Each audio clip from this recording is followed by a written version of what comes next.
بص، انا لا بحبك عشان ابلع لك الزلط، ولا فاضيه عشان اتمنى لك الغلط. هبب اللي بتهببه، بس اخفى من وشي بس.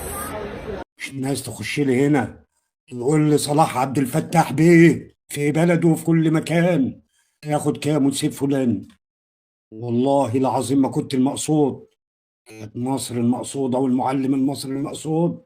الباشا اهوت اتفقت معاه هروح له، هحكي له القصة كاملة. الباشا اللي كان معايا دلوقتي ده بلاش تسرع، عشان كل حاجة بتبتديها بحماس بتلاقي نفسك في الآخر باللباس.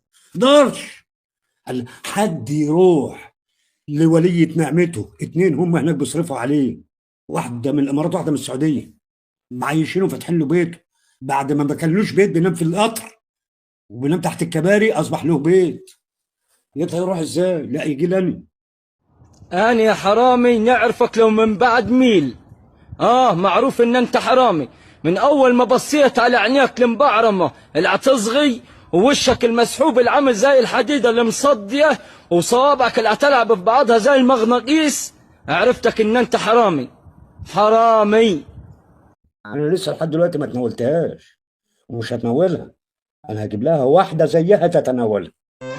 بدك ترجع ولا شو؟ زعلان مني بالله شو؟ عيونك هني بلشوا بالظلم والبادي أظلم. انت فاتح نت دلوقتي عشان الرساله دي من نصيبك. فاضي نتجوز الاسبوع ده؟ يا رجل بغض النظر انه في بينه وبينك عيش وملح، يعني انا وياك لو ماكلين كنادر مش عيش وملح مع بعض، عيب تعمل اللي عملته.